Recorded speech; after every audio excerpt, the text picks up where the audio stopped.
Nah, ini namanya orofaringial airway ya, OPA, atau biasa kalau di rumah sakit sebut juga mayo gitu ya. Jadi nanti kalau di rumah sakit ada yang bilang mayo, ada yang bilang OPA gitu ya.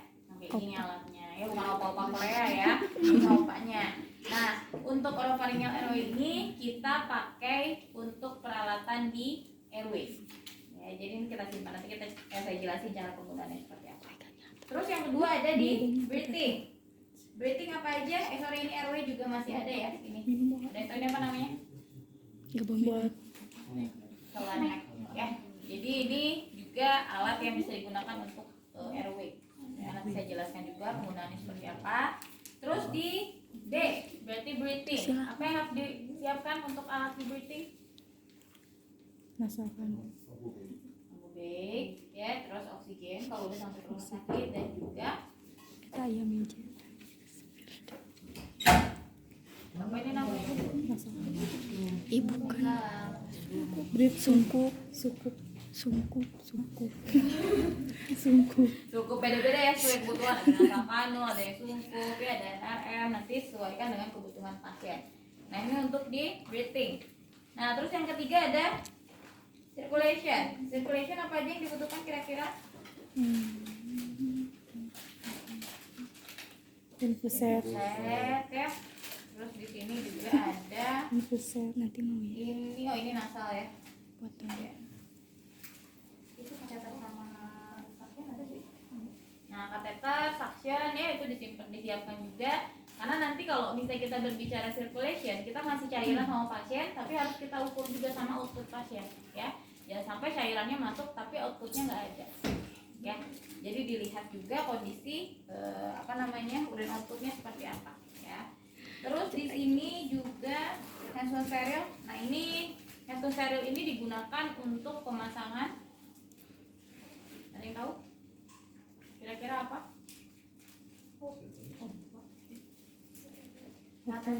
Ya, jadi di circulation bisa digunakan ya, karena walaupun penyemprotan gawat darurat memang tindakannya cepat gitu ya, tapi tetap untuk tindakan-tindakan yang bentuknya steril, teman-teman harus memastikan tindakan itu dilakukan secara steril ya. Jadi kita nggak boleh karena misalnya udah panik nih pasiennya nggak sadar inilah gitu ya, kita ngelakuin tanpa sesuai dengan prosedur gitu ya. Jadi tetap disiapkan untuk handphone steril. Nah, terus di sini juga ada peralatan lain ya, ada oximeter, terus ada tensi gitu ya, terus ada stetoskop. Di sini stetoskop tadi bisa digunakan untuk di breathing juga ya, untuk mendengarkan suara nafas. Terus sisanya di sini dah cuma itu aja ya, plaster sama pen light. Paling pen light ada yang tahu apa? lihat ini Cek pupil ya, nanti dimasukkan di disability ya. Ketika disability teman-teman cek bisa pakai GCS, bisa juga cek pupil pasien. Oke, paham ya? Oke. Nah, nanti biasanya untuk penvis ini bentuknya akan saya bentuk kasarnya akan saya jadikan untuk ujian. Tapi nanti bentuknya kelompok, teman-teman. Ya. Jadi nanti untuk praktikum gawat darurat penvis, ujiannya itu kan bentuknya kalau di rumah sakit teman-teman nggak bisa berdiri sendiri ya, tetap harus ada tim, sehingga untuk ujiannya kita lihat kerja sama timnya seperti apa. Tapi tetap penilaiannya ada satu persatu ya, nggak semuanya di kelompok. Jadi saya nanti juga nilai per individunya seperti apa sih untuk keaktifannya ya, terus kritisnya. Misalnya tindakan ini harusnya dilakukan, ya nanti biasanya saya kasih kasus dulu teman-teman ya, nanti kasus ya teman-teman telaah kasusnya, terus tindakannya kira-kira harus ya. Tuh, tapi nanti coba saya diskusikan lagi ya untuk ujiannya. Nah, terus untuk alat yang lain di sini udah banyak ya. Nah, nekolar ini di sini ada dua sebenarnya tipenya. Cuman yang biasa digunakan untuk perawatan gawat darurat ini lebih enak yang ini ya. Jadi nanti bisa diukur sesuai dengan leher pasien. Ya, karena kan leher pasien itu beda-beda. Ada yang panjang, ada yang pendek ya. Dia nanti disesuaikan. Ini nanti bisa disesuaikan dengan ukuran leher pasien ya. Oke, sekarang kita sambil mulai aja ya. Ada yang tanyakan dulu untuk alat? Ya.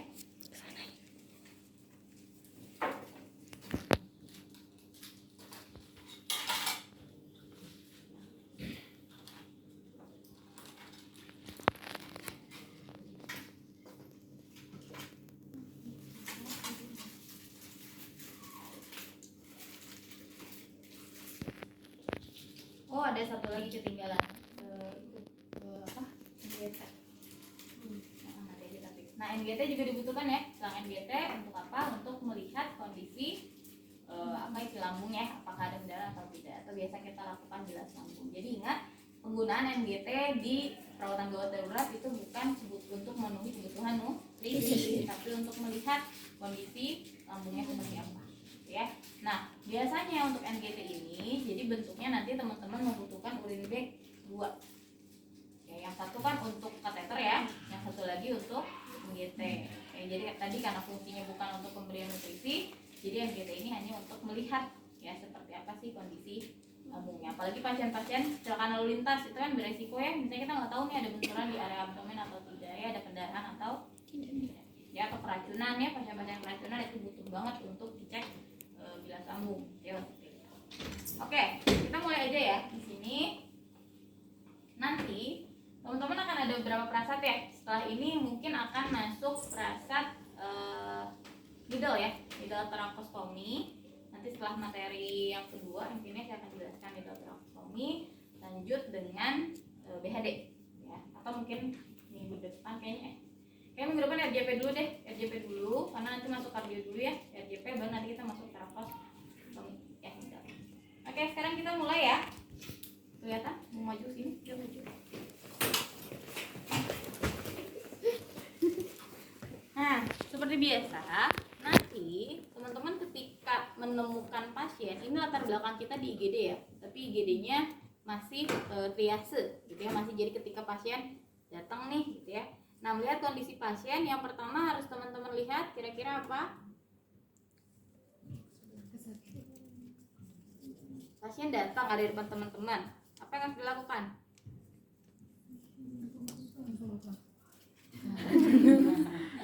Bener tadi ada yang jawab, kesadaran. Jadi kalau pasien IGD datang, kalau pasiennya sadar ya, misalnya pasien datang dengan kondisi sadar, ditanya boleh sambil Ibu atau Bapak apa yang dirasakan. Nanti kita dapat data subjektif dari pasien ya, misalnya ini susah saya kok mual rasanya, atau misalnya sakit perut atau seperti apa. Nah, kalau pasiennya nggak sadar, misalnya datang di gerubuk IGD gitu ya, pasiennya datang di depan teman-teman nggak sadar, yang pertama harus teman-teman lakukan, jangan dulu inform konsen, cek kesadaran. Pak, Bu, bisa dengar saya? Nggak ada respon, terus diapain? Langsung aja cek nadinya ya, cek nadinya. Kalau misalnya nadinya nggak ada, itu nanti buat di prasat selanjutnya ya, kita lakukan resusitasi jantung paru. Tapi kalau nadinya ada, oke, nadi ada, baru kita cek tanda-tanda vital ya. Jadi kan nanti tim nih bentuknya. Kalau misalnya teman-teman menemukan pasien datang, pertama kan teman-teman yang menerima nih, terus tiba-tiba teman-teman rasa ini sepertinya kondisinya darurat, gawat darurat, maka teman-teman langsung code blue ya, code blue. Nanti teman-teman yang lain atau perawat yang ada di ruangan tersebut akan menghampiri teman-teman ya. Jadi ini yang saya bilang tadi, untuk melakukan tindakan pada pasien gawat darurat, teman-teman nggak bisa ngelakuin sendiri ya. Kayak misalnya gini, saya jelasin ke teman-teman airway apa, breathing apa gitu ya, circulation apa gitu ya, disability, exposure. Kalau sesuai teori kan kita lakuin satu-satu ya, airway dulu gitu ya, baru setelah airway ke breathing. Pada kenyataannya itu nggak bisa dilakukan seperti itu. Jadi harus langsung bersamaan. Jadi misalnya ada berlima nih di sini perawat, ya udah yang satu di airway, satu di breathing, satu circulation, dilakukan bersama-sama gitu ya. Tapi kan ini kan masih proses pembelajaran, jadi saya akan jelaskan satu persatu dulu teman-teman ya, airway seperti apa, breathing seperti apa ya. Nah, kalau udah code blue, nanti misalnya ada tim nih datang. Nah, satu orang, biasanya orang yang pertama menemukan itu akan jadi leader. Ya, leader di sini dia yang akan menentukan. Misalnya kamu perawat A, cek di breathing. Perawat B, misalnya cek di circulation. Nah, jadi nanti leader ini tugasnya kalau misalnya pasien perawat yang datang sudah sesuai dengan jumlah kebutuhan tindakan, leader nggak melakukan apa-apa. Leader hanya observasi, melihat apa yang kurang, tinggal tambah ya. Tapi kalau misalnya ternyata perawatnya nggak sesuai dengan jumlah tindakan yang harus dilakukan, berarti leader ikut di situ ya. Misalnya apakah leadernya di airway atau di mana ya, paham ya. Nah, sekarang tadi kalau misalnya sudah dilakukan cek respon, nadinya ada, code blue gitu ya, baru pasang alat monitor. Biasanya kalau di IGD kan udah ada tanda-tanda vitalnya langsung ke monitor ya, suhunya, tekanan darah ya, terus saturasi oksigen itu kan sudah langsung ngelink ke monitor. Nah, terus yang harus teman-teman perhatikan adalah RW. Ingat tanda gejala RW apa yang harus teman-teman pahami ketika menemukan pasien gawat darurat yang abnormal? RW. Ayo. Suara nafas ya terdengar kalau misalnya ada suara stridor atau suara gargling. Stridor itu ngorok ya. Kalau misalnya stridor berarti beresiko pasiennya biasanya kalau penurunan kesadaran. Kenapa suaranya stridor? Lidahnya jatuh ke belakang. Nah, biasanya kalau pasien datang, misalnya keluarganya ada nih, kita boleh sambil tanya sama keluarganya. Ini gimana? Misalnya pertama kejadiannya, ini pasiennya tiba-tiba sakit dada, terus tiba-tiba nggak sadarkan diri, misalnya langsung dibawa ke IGD. Nah, untungnya masuk ke IGD masih dalam kondisi nyawanya ada ya, jadi kita bisa langsung tindakan. Nah, kalau misalnya pasiennya sadar, terus diceritain sama keluarganya kejadiannya seperti itu, kita dengar suaranya stridor, berarti kita tahu bahwa di situ ada sumbatan jalan nafas ya. Nah, sekarang kalau misalnya sumbatan jalan nafas seperti itu gimana Bu dilakuinnya? Nah, baru teman-teman siapkan orofaringel RW. Ya, jadi OPA ini fungsinya untuk membuka jalan nafas. Ya, selain membuka jalan nafas, itu juga membebaskan sumbatan yang ada di jalan nafas ya. Nah, ingat satu lagi. Kalau pasien gawat darurat, ini biasanya kalau kondisinya penurunan kesadaran, terus dia ada suara stridor, ini biasanya perawat lepasin ya, bantal. Nah, teman-teman ada yang tahu alasannya kenapa kalau bed di IGD itu kebanyakan bednya nggak nempel sama tembok?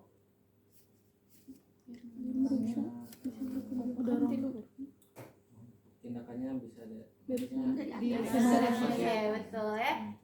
Tindakannya bisa kita lakukan dari atas. Jadi nanti ini biasanya bed itu nggak ditempelin ke tembok ya, karena nanti ini bisa dibuka, terus kita lakukan tindakan yang bagian RW biasanya ada di bagian atas posisinya ya. Nah, terus di sini teman-teman pastikan kalau misalnya pasien tidak beresiko cedera servikal ya. Cedera servikal tandanya apa aja, ada yang tahu?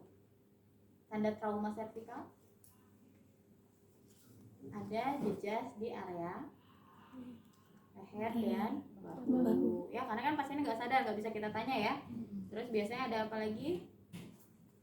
Ada pendarahan yang keluar dari mulut, hidung, telinga ya. Ada juga tanda-tanda bukan jejas ya, kayak ada luka terbuka atau pendarahan ya di area leher pasien atau kepala pasien. Jadi biasanya pasien kecelakaan lalu lintas yang kita curigai ada cedera servikal. Kalau misalnya pasiennya tiba-tiba pingsan, berarti di situ kita tahu tidak ada resiko cedera servikal. Karena misalnya pingsannya juga di kasur gitu ya, tiba-tiba dia lagi duduk tiba-tiba jatuh gitu ya di kasur. Nah, kalau tidak ada tanda-tanda resiko cedera servikal, maka untuk membuka jalan nafas pasien, di situ kan kita sebelum masang OPA, itu kan kita harus lihat dulu ya, apa betul lidah yang menghalangi jalan nafas, atau memang sebelumnya pasien makan apa terus tersedak gitu ya masuk ke dalam jalan nafas. Nah, maka di sini kita akan membuka jalan nafasnya itu dengan teknik head tail chin lift. Head tail berarti kita tekan area dahi dan kita angkat bagian dagu. Oke, jadi dibuka jalan nafas. Nah, sambil seperti ini dilihat ya, kalau misalnya ternyata lidah di sini, oke, berarti kita membutuhkan orofaringel RW ya. Nah, tapi kalau misalnya pasiennya kecelakaan lalu lintas ya, biasanya kalau pasien kecelakaan lalu lintas itu suaranya udah bukan ngorok lagi, tapi biasanya suaranya udah gargling karena biasanya ada pendarahan di area mulut pasien gitu ya. Nah, untuk membuka jalan nafasnya itu nggak boleh kita pakai head tail chin lift, apalagi dia beresiko ada cedera servikal. Bayangin kalau misalnya head tail chin lift, kita tekan bagian dahinya gitu ya, terus kita angkat dagunya, ini nggak ada fiksasi di area servikalnya gitu ya. Biasanya kita buka dengan cara jaw thrust ya. Jaw thrust itu ini bisa dituburin nggak? Dikunci. Aduh. Ada batu. Ada samaan.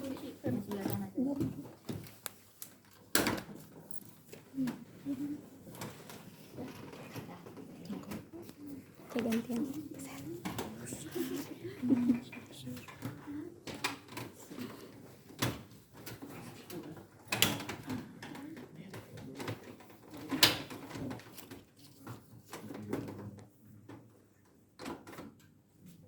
Biasanya di atas. Nah, untuk jaw thrust, ini kan tadi heel chin lift kayak gini ya. Ditekan, diangkat gitu ya. Nah, kalau jaw thrust, posisi teman-teman tangannya itu posisi kita di belakang ya. Tangan kita itu memastikan bahwa leher pasien bagian belakang itu terfiksasi gitu ya. Nah, jadi seperti ini. Nanti 3 tangan teman-teman itu di bagian leher ya. Jadi gini. Ini 3 jari saya yang belakang ya. Ini ke leher pasien. Jari telunjuk saya dia akan menahan bagian bahu pasien ya. Jadi seperti ini. Dan leher saya akan bantu buka jalan nafas. Jadi seperti ini. Ya, 3 di belakang. 3 di belakang. Telunjuk saya nahan ke bahu pasien biar ada tahanan ya. Jempol saya dia buka Dagu. Ya, dagu pasien untuk membuka mulut ya. Kayak kuliah. Takut. Ya, jadi kayak gini. Ini telunjuk ditahan kayak gini, jempol buka seperti ini. Nah, kalau sudah seperti ini kita lihat, oh iya ternyata ada cairan atau ada darah. Berarti kalau udah kita lihat ada darah atau cairan di dalam mulut pasien, jangan langsung tindakan pemasangan OPA. Tapi teman-teman suction ya, kan udah ada alat suction. Nanti minta timnya, tolong perawat A siapkan suction. Posisi perawat yang lagi jaw thrust nggak boleh lepas, dia kayak gini terus. Jadi jangan sampai, makanya tadi saya bilang nggak bisa sendiri gitu ya. Kalau misalnya sendiri ya gini udah nggak bisa ngapa-ngapain gitu kan ya. Makanya butuh tim. Nanti timnya akan bergerak ya. Misalnya tolong siapkan suctioning. Nah, nanti tim ada yang suctioning, sisanya dia bergerak di bagian lain ya. Nah, kalau misalnya sudah suctioning di sini misalnya, oke, sudah mulai berkurang suara garglingnya atau cairannya sudah berkurang. Nah, di sini kalaupun misalnya teman-teman tidak menemukan suara stridor atau ngorok ya pada pasien-pasien tidak sadarkan diri, tetap teman-teman perlu menggunakan oropharyngeal airway. Karena apa? Karena pada pasien nggak sadar itu kan berarti refleksnya hilang gitu ya, sehingga pasti kejadian lidahnya akan jatuh ke belakangnya atau ke bawah. Jadi ini tetap harus kita pasang. Nah, ingat di sini airway atau oropharyngeal airway ini punya ukuran ya, beda-beda ukurannya, ada yang kecil ada yang besar. Ini sesuaikan dengan ukuran pasien ya. Biasanya kalau misalnya anak bayi itu lebih kecil gitu ya, tapi ada beberapa pasien dewasa juga yang menggunakan opanya ukuran kecil karena biasanya lehernya pendek gitu ya, jadi jalan nafasnya tidak terlalu panjang.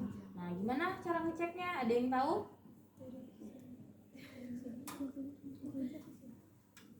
Nih ya, dari telinga ke ujung ya, nanti di sini dicek nanti kira-kira. Tapi kalau misalnya teman-teman di IGD biasanya nggak akan ngelihat perawat ukur kayak gini ya, dia langsung ngira-ngira oh ini kayaknya ukurannya segini ya. Nah, ini oropharyngeal airway bentuknya seperti ini ya teman-teman. Di sini ada lubangnya, fungsinya untuk jalan nafas ya, jadi nafas atau udara tetap masih bisa masuk ya, walaupun tadi sebenarnya kalau misalnya pasien terpasang di sini masih bisa udara masuk keluar di luar dari airway gitu ya, dari oropharyngeal airway gitu ya. Tapi fungsi OPA ini dia hanya menjaga stabilitas lidah biar nggak jatuh ke belakang ya. Nah, sekarang cara pemasangannya seperti apa? Cara pemasangannya ini kan posisinya seperti ini ya teman-teman. Nanti ketika masuk ke dalam jalur nafas itu kayak gini ya. Nah, teman-teman masuk ini jangan langsung kayak gini, tapi posisikan terbalik seperti ini ya. Jadi misalnya masuk ke dalam, nah ini lidah, jadi ketika masuk lidah pasien itu kita tekan ya, jadi kita tarik lidah dulu. Jadi nanti ketika sudah lidahnya terfiksasi, misalnya masuk seperti ini ya, terus lidahnya tertahan, udah kita tekan ke bawah. Nah, sudah dekat hampir ke pangkal lidah ke belakang, baru kita buka sambil di tuh ya. Jadi masukinnya jangan langsung kalau langsung kayak gini, maka biasanya kan dibentuk lidah nih ya seperti ini. Nah, ketika kita masukin langsung kayak gini, lidahnya akan ke bawah ke jalur nafas gitu ya, ketekan. Nah, kalau misalnya kayak gini kan kita nekan dulu lidah nih, nekan, baru ini kita masuk. Ya, jadi si lidah nggak akan ikut ke bawah ya. Nah, ini untuk oropharyngeal airway. Nah, OPA ini harus difiksasi kalau sudah terpasang. Karena apa? Karena kalau lidah pasiennya sudah mulai ada perbaikan kesadaran, itu kan biasanya bertahap ya, peningkatan kesadaran pasien itu nggak langsung tiba-tiba sadar penuh ya. Biasanya nanti ada somnolen dulu gitu ya, atau misalnya sopor dulu gitu ya pasiennya. Nah, ketika kondisi peningkatan kesadaran, biasanya pasien sudah mulai bisa menggerakkan lidah. Ketika tidak difiksasi, maka OPA akan bisa lepas ya atau keluar, sehingga kita bisa fiksasi. Di sini bisa menggunakan plester atau bisa juga pakai hipafik ya. Untuk fiksasinya teman-teman bisa lakukan dengan teknik kuku. Oke, jadi difiksasi. Tapi ingat ya, ini harus agak estetik ya, karena teman-teman pasangnya di wajah jangan kemana-mana, kasihan sama pasiennya ya. Belum lagi nanti dia pasang NGT, itu ya nanti banyak banget selang di sini ya. Jadi nanti tolong disesuaikan, nggak usah terlalu banyak, yang penting RW-nya bisa stay ya, bisa nggak bergerak. Nah, satu lagi mungkin yang harus saya ingatkan, teman-teman, ketika pemasangan OPA jangan sampai sih fiksasinya atau misalnya plesternya itu nutupin ini ya, karena saking pengen paguhnya terus ya nutup. Karena nanti kalau dipasang di sini, maka oksigenasi pasien nggak akan tertutup. Itu sama aja teman-teman membunuh pelan-pelan ya. Nah, itu jadi nanti tinggal dipasang aja.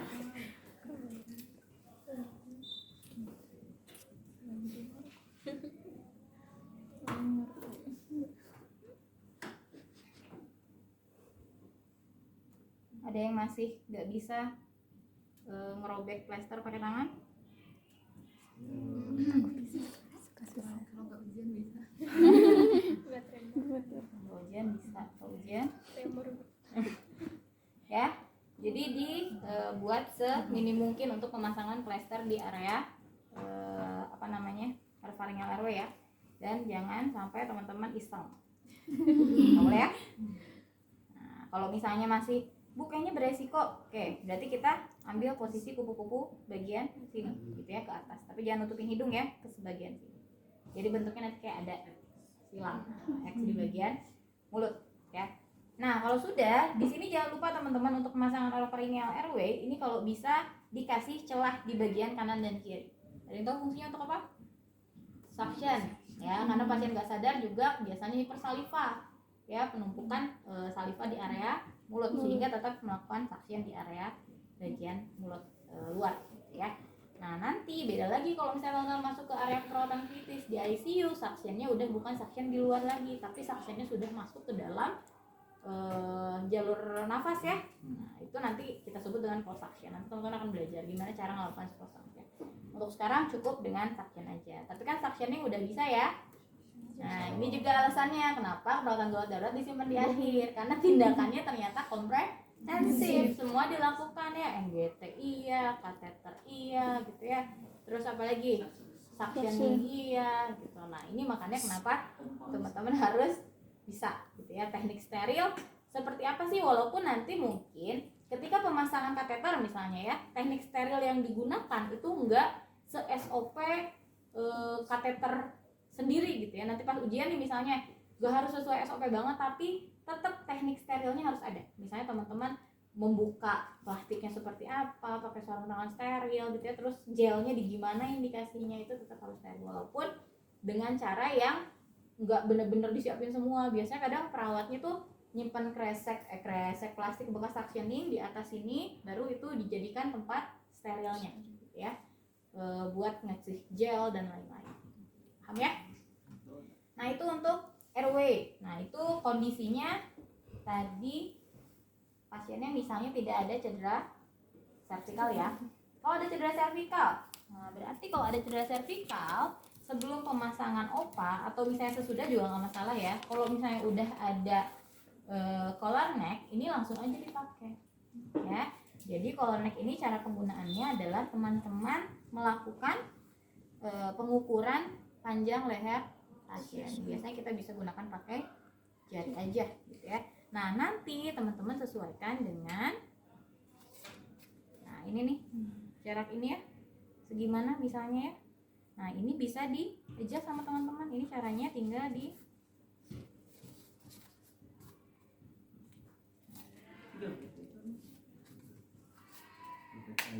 ini bisa dibuka ya,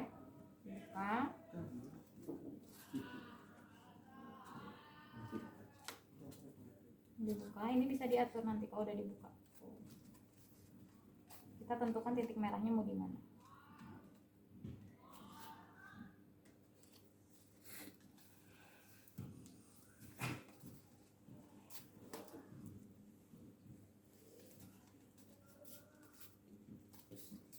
Lebih enak pakai itu Bu ya? Apa? Sama yang ini yang coklat.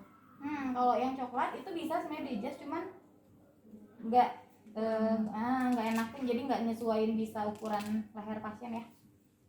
Nah kalau udah, misalnya udah sesuai nih segini kita tentukan, ini tinggal di lock lagi ya teman-teman. Kunci lagi ya. Nah kalau misalnya sudah, misalnya ini panjangnya. Cara pemasangannya seperti apa? Ada yang tahu? Cara pemasangannya nanti kan tim ya. Jadi nanti minta saya bantuan saya. Satu orang itu tetap memfiksasi kondisi jaw trustnya. Ya, fiksasi. Nah, ini nanti akan kita masukin ke sini pelan-pelan ya. Nanti di sini ada biasanya ada satu orang lagi buat narik.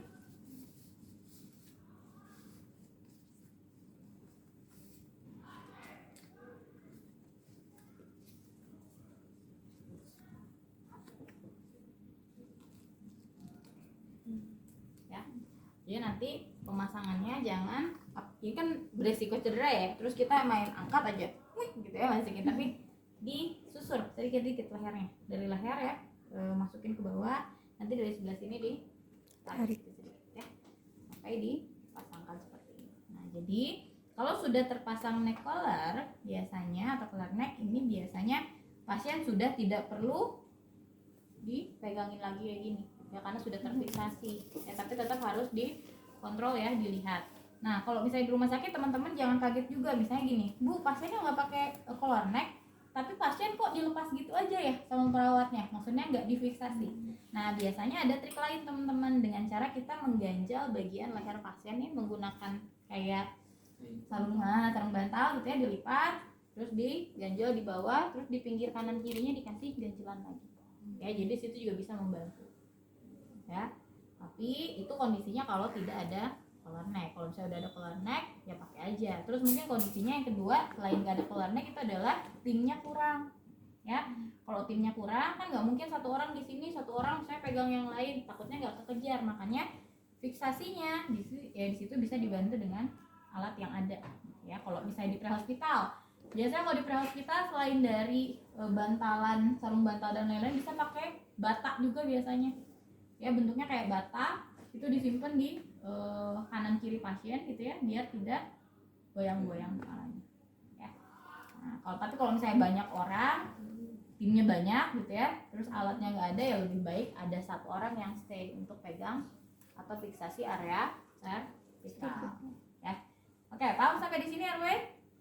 Paham ya? Jadi kalau misalnya sudah terpasang, kita evaluasi nanti yang di bagian airway, ketika sudah pasang oropharyngeal airway, sudah pasang neck collar, dievaluasi suara nafasnya masih ada atau tidak. Misalnya tadi kan sebelum dipasang OPA suara nafasnya stridor.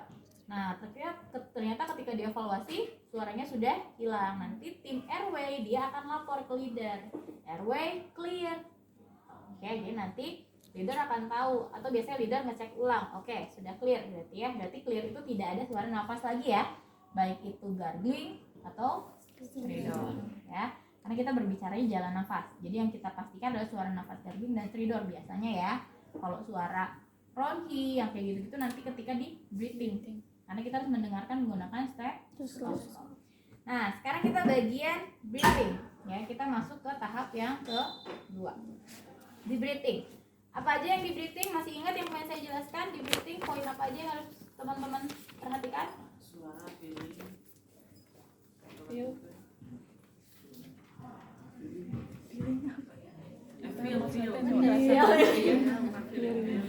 Look, listen, and feel. Look, listen, and feel. Look, apa yang dilihat? Pergerakan dada, ya. Di sini nanti akan ada pergerakan dada yang abnormal. Misalnya pasiennya ternyata ada tension pneumonia juga. Nah, belum saya ajarin ya, nanti saya ajarin di materi ya. Tension pneumonia, ternyata tension pneumonia ini dia akan terlihat retraksi dadanya, dia hanya mengembang sebelah. Karena yang satu ada tekanan, misalnya udara gitu ya. Dia jadi yang hanya mengembang itu paru-paru yang sebelah kanan. Terus ada perubahan atau deviasi trachea. Ya, tracheanya biasanya akan miring ke arah paru-paru yang sehat. Ya. Nah, makanya kenapa neck collar ini dia dibolongin di bagian tengahnya.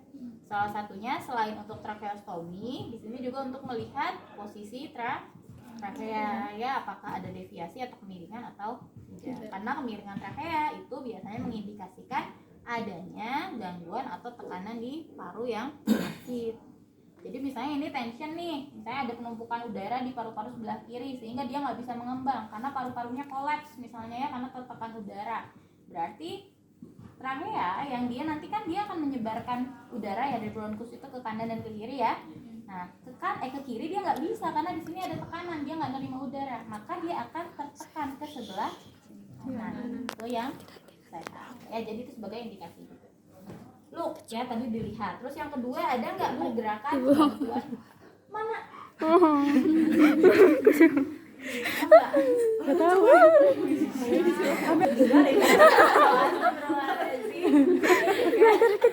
Lanjut ya. Tadi sampai ke look. Nah, tadi ya selain retraksi kita lihat juga ada pergerakan otot nafas tambahan atau tidak. Misalnya ternyata pasiennya ketika nafas kayak effort banget gitu. Itu saya tahu ada cupi hidung ya. Itu loh, listen.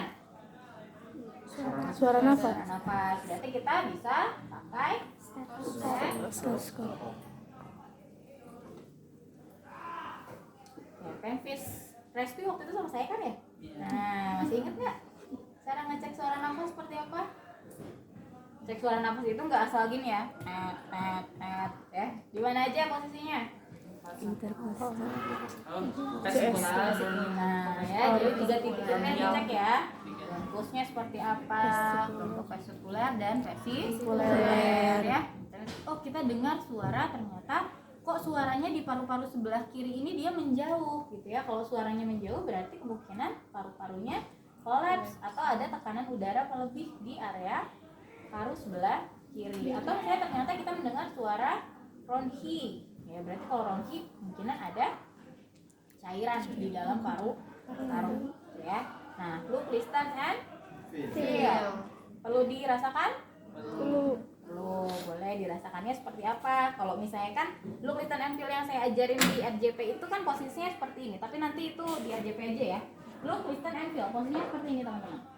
Look berarti saya melihat pergerakan dada ya. Listen, saya mendengarkan suara nafas. Feel, saya merasakan hembusan nafas. Ya, nanti biasanya nafas pasien ke pipi terasa ya ada hembusan atau tidak. Tapi kondisinya kalau di IGD itu nggak perlu seperti itu ya teman-teman. Looknya hanya melihat, listennya berarti kita mendengarkan menggunakan stetoskop. Feelnya cukup dengan kita rasakan seperti ini ya, ada atau tidak, kuat atau tidak ya. Nah, itu di airway. Tapi ingat ya, kalau tindakan ini karena masih belajar, jadi saya hanya jelaskan satu persatu airway, breathing, sorry. Saya hanya jelaskan satu persatu ya, airway, breathing gitu ya. Pada kenyataannya nanti teman-teman lakukan bersamaan. Jadi ngecek breathing ya nggak harus nunggu airway selesai dulu gitu kan ya. Sambil teman yang ngelakuin airway, berarti teman-teman sambil nyiapin oksigenasi gitu ya, terapi oksigen untuk pasien. Paham ya?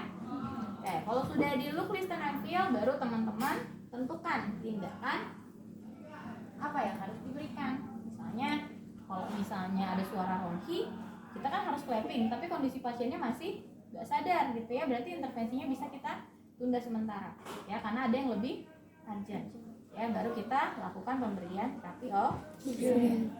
Biasanya kalau untuk pasien-pasien gawat darurat gitu ya, oksigenasi ini ditentukan dengan kondisi status kesadaran pasien. Biasanya kalau misalnya pasiennya sudah ada resiko gagal nafas, itu nggak akan diberikan oksigen lagi kayak gini. Biasanya pasien langsung dilakukan tindakan intubasi. Ya, intubasi. Ada yang tahu intubasi apa? Intubasi itu kayak selang ya, nanti selang akan dimasukin ke jalur nafas, nanti disambungkan dengan ventilator. Jadi nanti paru-paru atau kerja paru-paru akan digantikan sementara oleh mesin. Ya, jadi yang menentukan tekanannya, volumenya itu adalah alat ventilator mesin tadi ya. Tapi kalau misalnya belum ditemukan adanya distress atau tanda-tanda gagal nafas, biasanya pasien mendapatkan terapi oksigen biasanya di 5-6 liter ya.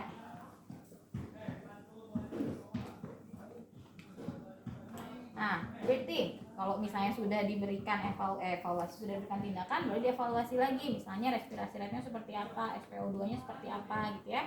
Kalau kira-kira sudah sesuai atau sudah mulai membaik, maka yang di bagian breathing akan lapor ke leader. Breathing clear. Ya, nanti leader akan cek kembali untuk di breathing. Kalau sudah clear berarti aman. Ya, tinggal diobservasi aja. Nah, sekarang dari breathing kemana teman-teman? Circulation. Circulation apa aja yang dicek? Tanda gejala apa aja biasanya yang menandakan adanya kegalauan? Pendarahan. Terus tanda-tanda shock, tekanan darahnya turun, nadinya mulai hilang atau lemah, gitu ya. Akralnya sudah mulai dingin biasanya ya. Itu yang harus teman-teman perhatikan. Berarti ketika di circulation, yang pertama teman-teman cek adalah dilihat ada open luka terbuka atau tidak ya. Cek kalau misalnya tidak ada pendarahan di luar, maka tidak ada resiko pendarahan eksternal ya. Tapi ini harus diperhatikan sama teman-teman. Yang saya bilang kalau pendarahannya eksternal itu enak, kita tinggal drip aja gitu ya, atau hentikan pendarahan. Yang bahaya itu ketika ada pendarahan di dalam atau internal ya. Nah, yang pertama kita cek adalah cek di monitor tekanan darahnya berapa. Ternyata tekanan darahnya udah di 60/40, berarti udah drop banget ya, dia udah drop. Terus nadinya sudah tidak teraba ya, sudah kolaps misalnya ya, tidak teraba apa-apa. Akralnya juga sudah mulai dingin. Maka tindakan yang pertama harus teman-teman lakukan adalah pemberian cairan. Ya, wajib cairan kalau udah kondisi pasiennya tekanan darahnya udah drop banget gitu ya, udah impotensi, akralnya udah dingin, nadinya sudah tidak teraba, itu tandanya pasien sudah kekurangan cairan atau ada kondisi shock ya. Tapi biasanya kalau pada pasien-pasien henti jantung yang misalnya nggak sadarnya gara-gara tiba-tiba pingsan gitu ya, resiko kekurangan cairan sebenarnya nggak terlalu berbahaya ya. Yang bahaya itu tadi di airway sama breathing. Cuma di circulationnya kalau pasien jantung itu adalah henti jantung yang bahayanya itu ya. Tapi kalau untuk pemberian cairan, kebutuhan cairan atau pendarahan itu yang beresiko pasien-pasien kecelakaan lalu lintas ya. Nah, pasien-pasien kecelakaan lalu lintas itu bisa kita berikan langsung cairan. Nah, cairannya pun nanti jangan kaget teman-teman, ketika di IGD itu pasien itu dilakukan pemasangan infus 2 jalur misalnya ya, 2 jalur itu di tangan kanan dan tangan kiri atau bahkan ditambah di kaki gitu ya, jadi 4 jalur misalnya ya, karena biasanya kondisinya udah shock banget dan biasanya sifatnya udah bukan tetesan lagi ya. Jadi nanti kalau di IGD pasiennya shock, teman-teman jangan nanya berapa tetes ya, nah biasanya pemberiannya itu diguyur ya, diguyur, bahkan kalau misalnya udah shock banget sampai diincak ya, jadi sama perawatnya dimasukin untuk pemenuhan cairannya ya. Jadi kalau misalnya sudah pemasangan, nanti teman-teman yang di bagian circulation itu akan pemasangan infus. Nanti saat ujian saya nggak minta atau saya tidak menunggu teman-teman melakukan infus itu detail banget ya, misalnya sesuai SOP, karena kan udah ujian ya, udah pada lulus kan? Udah. Aja nanti di sini saya cuma mau ngelihat intinya aja pemasangan infus itu seperti apa ya. alat yang disiapkan, teman-teman bawa apa aja dari sini gitu ya. Terus nanti tapi nanti tetap dipasangin, tapi dipasanginnya nggak harus sampai yang dia ditusukin. Yang penting nanti ketika sudah masuk sambungin sama selang, kasih plester ya, kasih plester, dipasang ke apa namanya yang infus ya. Oke, saya nggak akan ulang SOP infus ya. Jadi kalau misalnya pada belum bisa kan ya, nanti kalau di IGD praktek kayaknya bakalan sering masang infus, ambil darah ya, nanti keluar dari IGD udah jago ya. Nah, kalau sudah terpasang infus di sini teman-teman jangan kecolongan. Biasanya pasien terpasang infus tiba-tiba udah ya, karena nggak kontrol cairannya, makanya harus dibarengi dengan pemasangan kateter. Jadi nanti kalau misalnya tiba-tiba nanti nih saat ujian saya kasih flu nih, saya pasang infus, pasiennya udem, saya kan kasih kasus nih, nanti saya kasih tiba-tiba kasih flu, pasien udem. Nah teman-teman biasanya kalau kating-kating waktu itu dia masih bingung ini harus diapain kalau udem gitu kan ya udah tinggal pasang kateternya dulu, lihat urine outputnya ada nggak, jangan-jangan kita masukin cairan banyak nggak keluar gitu ya, berarti udah lost dong cairannya ke mana? Seluruh bagian tubuh. Nah, ke ekstrasisial ya, jadi sudah keluar dari intravenasnya ya, jadi dia udah aja. Biasanya pasiennya tiba-tiba kayak bengkak kayak gitu ya. Biasanya kalau udah seperti itu apa yang diberikan? Kalau misalnya udah udem terus pasang kateter ternyata cairannya nggak keluar, nah teman-teman harus lapor apa ke dokternya? Langsung minta ke dokter untuk diberikan furosemid, ditarik cairannya biar nanti bisa keluar ke urin ya. Kasih furosemid kan fungsinya apa? Diuretik ya, narik cairan. Nanti ketika cairan udah ditarik masuk lagi ke intravena, baru dia akan keluar nanti dari kateter langsung banyak ya. Jadi makanya butuh kolaborasi ya, karena kita tidak berhak untuk memberikan obat, setidaknya kita lapor ke dokternya, dok udem kayaknya butuh furosemid, nanti dokter yang akan memberikan furosemid ya. Jadi kan jangan karena teman-teman saya tidak ada hak untuk memberi obat jadi saya udah nggak usah paham obat gitu ya. Justru teman-teman itu dituntut untuk bisa atau tahu juga ya ini obat apa yang harus diberikan. Nanti tinggal dikonsulkan sama dokternya, dok ini butuh furosemid kayaknya pasiennya bengkak, dikasih kateter ternyata cairan nggak keluar, sepertinya sudah shift cairan gitu ya, dibutuhkan diuretik kayaknya, nanti dokternya kasih diuretik ternyata keluar ya. Jadi biasanya perawat lebih pintar harusnya ya, karena perawat kan yang megang full nih, jadi yang tahu kondisi pasien dia tinggal laporan aja, dokter mah tinggal nerima laporan dari perawat kan. Kalau dipikir-pikir sama teman-teman di rumah sakit yang 24 jam sama pasien siapa? Perawat. Yang tahu betul kondisi pasien siapa? Perawat. Ya. Dokter datang ke situ cuma visit aja kan? Datang visit pun nanya ke perawat gimana kondisinya. Kan? Perawat yang lebih pintar. Makanya teman-teman harus bangga jadi perawat. Bangga kan? Bangga aja dulu ya. Oke. Nah, tadi di circulation ya, circulation tadi selain pemasangan infus, teman-teman bisa pasang kateter. Selain itu kalau ada pendarahan berarti siapkan alat-alat untuk ngedep ya, mulai dari kasa, betadine itu bisa teman-teman siapkan ya. Nah, terus sekarang kita masuk ke disability. Tapi sebelum ke disability, lebih baik diselesaikan di circulation. Teman-teman pasang NGT ya. NGT di sini ingat ya, fungsinya bukan untuk pemberian nutrisi, tapi fungsinya untuk bilas lambung ya. Dan NGT biasanya diindikasikan pada pasien-pasien kecelakaan lalu lintas. Ya kalau misalnya pasiennya henti jantung, itu biasanya ditanya dulu yang sampel ya, walaupun belum ke secondary tapi biasanya tanya, tadi makan apa terakhir pasiennya gitu ya. Nah nanti kalau misalnya udah tahu kira-kira makanannya harus dikeluarkan dulu atau seperti apa, takutnya ada keracunan ya, atau nggak cocok makanan, atau alergi obat misalnya ya, dia sebelumnya minum obat nggak, sebelum pingsan minum obat apa ya, jadi itu dipasang. Tapi kalau untuk kecelakaan lalu lintas, NGT ini biasanya dipasang atau digunakan untuk melihat apakah ada pendarahan atau tidak. Apalagi misalnya di sini nanti biasanya ketika teman-teman ujian itu kalau misalnya kelupaan kasih NGT, saya kasih clue juga ada memar di area abdomen. Ya kalau ada memar kan berarti beresiko dia ada benturan gitu ya, atau saya jatuh. Kalau misalnya ada jatuh atau benturan berarti beresiko ruptur dong bagian abdomen ya, organ dalam abdomennya. Maka ada baiknya kita pasang ya. Bilas lambung udah prakteknya? Gimana caranya bilas lambung? diukur selangnya diukur dimasukin dulu NGT-nya, terus mesir urin back sebelum pakai urin bed diapain dulu? Di ini dulu. Nah, dilihat udah masuk atau enggak. Oke, saya udah masuk. Terus pasang urin lihat residunya, ditarik dulu. Gitu kan? Nah, diaspirasi dulu, dilihat seperti apa gitu ya, ada cairan atau tidak, gitu ya, ada darah atau tidak. Nanti kalau sudah, baru kita masukin cairan untuk dilakukan bilas lambung ya. Nanti pasang ke urin bag, nanti biarkan dia mengalir. Ya.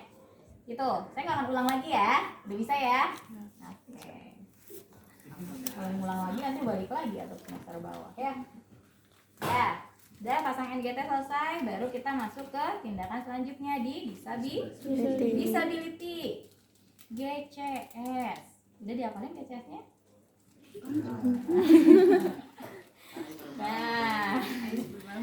Nah ya jadi nanti itu aja ingat ya. Verbal, motorik. Nanti dilihat misalnya setelah terpasang atau setelah clear nih di bagian airway breathing circulation, ada nggak perubahan sama sebelumnya? Karena sebelumnya misalnya teman-teman hanya ngecek kesadaran, tapi biasanya kalau perawat IGD itu dia udah langsung bisa ya cek kesadaran, dia sambil ngelihat matanya, verbalnya, motoriknya seperti apa ya. Nanti tentukan berapa poin GCS pasien, dievaluasi di disability ada perubahan atau tidak, karena kan harusnya ada perubahan karena cairan udah masuk gitu ya, oksigenasi, sirkulasi udah baik, perfusi juga sudah baik, seharusnya ada perbaikan ya GCS. Kalau misalnya nggak pakai GCS, setelah GCS teman-teman bisa juga cek pupil pasien ya. Biasanya pada pasien-pasien yang harus dicek pupil itu sebenarnya pasien cedera kepala ya teman-teman. Kalau misalnya pasien apa namanya kalau membesar teh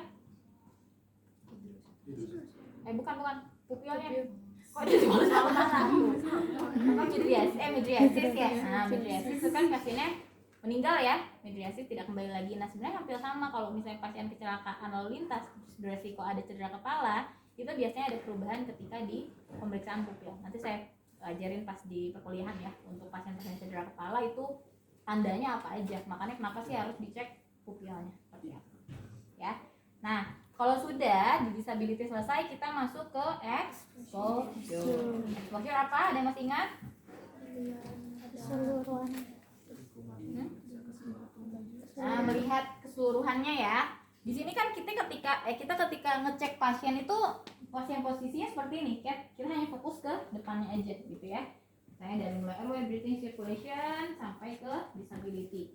Nah, kita nggak tahu di bagian tubuh lainnya apakah ada luka atau tidak. Makanya di exposure biasanya baju pasien kita buka semuanya, gitu ya. Kita buka semuanya, kita lihat di dalam apakah ada luka terbuka atau tidak. Dan biasanya nanti akan ada tindakan log roll. Ada yang tahu log roll? Log roll itu nanti misalnya leadernya di sana, ya. Nah nanti leadernya misalnya Bu Indah nih, saya akan log roll. Nah saya minta teman 1 orang sini Neng, atau 3 orang boleh. Nah 1 orang pegang kepalanya Neng, pegang aja. Nah pegang gitu ya, jangan diangkat. Nah yang satu di sini akan posisikan pasien seperti ini. kan kelihatan. Nanti leader akan memberikan aba-aba 1, 2, 3. Pep, kita angkat. Kepalanya ikut, tapi gini aja. Miring, jadi nanti jangan. 1, 2, 3. Nah, nanti yang bagian sini dia ngecek visual. Nah, nanti ya, turunnya juga aba-aba ya, jangan main lepas aja ya. Aba-aba 1, 2, 3. Ya, jadi itu log roll. Jadi untuk exposure cukup gunakan log roll aja, karena pasiennya kan nggak sadar ya. Dan jangan lupa kalau sudah exposure itu baju langsung dipakaikan lagi, karena ketika kelamaan dibuka pasien beresiko hipotermi. Ya, nah itu untuk exposure. Kalau exposure sudah selesai, apa yang sudah dilakukan? Evaluasi lagi dari awal ya. Nanti leader akan ngecek lagi airway seperti apa. Nanti yang tim airway airway clear, breathing clear, misalnya circulation clear, disability clear, exposure clear. Kalau sudah semua clear, baru kita diperbolehkan masuk ke tahap selanjutnya, itu di secondary survey ngapain? Pengajian semua ya, pengajian yang pernah teman-teman lakukan mulai dari kepala sampai ke kaki gitu ya. Nah, nanti ketika misalnya sudah selesai sampai exposure, ternyata kenapa nih suaranya ada lagi gargling lagi atau stridor lagi misalnya, berarti itu belum clear, teman-teman harus ulang lagi. Kemungkinan pemasangan opanya nggak betul, sehingga lidahnya masih bisa turun, atau ukuran opanya nggak sesuai, misalnya leher pasiennya panjang, teman-teman pas kasih opa yang pendek, jadi kan dia nggak bisa ngeganjal lidah ya, jadi lidah ya tetap turun gini. Nah, jadi posisinya seperti ini. Nah, ini yang harus teman-teman perhatikan. Kalau misalnya ada seperti itu, makanya saya bilang haram hukumnya ketika primary surveinya belum clear, kita sudah masuk ke secondary. Karena ini yang utamanya, minimal di primary kita bisa pastikan hemodinamik pasien stabil, kondisi pasien juga stabil. Bayang ya? Oke, ada yang ditanyakan dulu? Sebelum nyoba nih, ada yang mau nyoba pasang airway atau collar misalnya dari hidung gitu ya. Berarti kan kita bersihkan, tapi biasanya kalau dari hidung jarang yang terus muncul ya. Biasanya dari telinga yang biasanya agak keluar. Ini boleh agak kita sumpel. Maksudnya kita kasih balutan ya untuk menahan ya. Karena nanti biasanya untuk tindakan selanjutnya setelah primary survey selesai, pasien langsung dilakukan atau rujuk CT scan. Ya, karena beresiko tadi ada cedera kepala. Nanti kalau misalnya udah CT scan baru bisa ditindak apakah ini pendarahannya memang internal ya, misalnya dari otaknya ya, atau memang pendarahannya eksternal di bagian telinga bagian luar, atau enggak masuk ke otak misalnya ya, bukan pendarahan di otak. Nah, terus kalau misalnya tadi pendarahannya di mulut, berarti sebelum kita pasang orofaringeal tetap kita suctioning untuk dikeluarin sih darahnya. Ya, jadi suctioning ini biasanya standby ya. Jadi selama tindakan, karena pasien tadi saya bilang kalau menahan kesadaran dia hipersaliva, ditambah lagi kalau misalnya ada pendarahan, maka mesin suction ini harus standby. Jadi yang di bagian airway ya terus saja ada ini gurgling sedikit, misalnya ada suara lagi tambahan dikit, suction lagi. Tapi jangan lupa kalau udah suction, oksigen pasang lagi. Karena kebanyakan udah suction ya udah keenakan gitu. Oksigenasi pasien nggak terpasang ya. Gitu ya, paham ya? Jadi CT scan-nya nanti kalau udah beres secondary survey Primary. jadi sebelum ke secondary primary dulu CT scan CT scan biasanya nanti habis primary pasien, biasanya setelah primary ini evaluasi dokumentasinya evaluasinya apa? Oh, misalnya pasien harus dilakukan CT scan, ronsen misalnya ya, karena beresiko misalnya tadi ternyata ada tension pneumotoraks, berarti kan harus dilihat ya apakah ini tension ataukah hemototoraks misalnya. Tapi kalau dari hasil perkusi suaranya hipersonor, oh berarti kemungkinan sih tensionnya gitu ya, ada udara atau tekanan udara di dalam paru-paru. Jadi nanti tindakan atau pemeriksaan diagnostik ditentukan setelah primary survey selesai. Nanti primary survey selesai baru kita tentukan, atau nanti biasanya dokternya langsung mengajukan CT scan misalnya, terus pemeriksaan lab. Nah, kalau pemeriksaan lab boleh sambil jalan ya. Jadi nanti biasanya kalau pemeriksaan lab sambil pasang infus, sebelum dipasang infus darahnya diambil dulu untuk dicek ya. Tapi kalau untuk CT scan, ronsen itu biasanya nanti setelah clear semuanya udah stabil gitu ya, baru di CT scan ya. Kecuali ya beda cerita dengan pasien-pasien yang memang harus segera dilakukan tindakan pembedahan atau sito gitu ya. Misalnya sito pasien datang dengan kerusakan lalu lintas, ternyata ada luka terbuka di area abdomen misalnya ya, misalnya robekan atau kena tusuk apa-apa. Nah, ini langsung dimasukkan ruang operasi, nggak dilakukan primary dulu. Kecuali di pre-hospital ya, primernya pre-hospital atau di saat evakuasi ya, ketika di jalan sebelum menuju rumah sakit. Ketika di rumah sakit, karena misalnya posisi pasiennya tertusuk nih, pisau di sini atau yang kemarin pisau pedang yang di sini gitu ya, maka kita nggak lakukan dulu airway breathing circulation, tapi langsung aja dibawa ke ruang operasi untuk ditindak dulu pedangnya pedangnya. Tapi tadi mungkin primernya bisa dilakukan selama di luar atau selama perjalanan. Nah, biasanya di ruang operasi juga sambil dilakukan tindakan, nggak bener-bener pasiennya dilepas gitu aja ya. Karena ketika masuk ruang operasi, kalau misalnya pasien masuk ke ruang operasi, airway-nya pasti tertangani. Kenapa? Pasien pasti langsung terpasang intubasi. Ya, pasang intubasi diganti sama ventilator ya, berarti kan RW-nya pasti aman, breathing-nya juga udah pasti aman, sirkulasi pasti masuk karena pasien membutuhkan anestesi ya.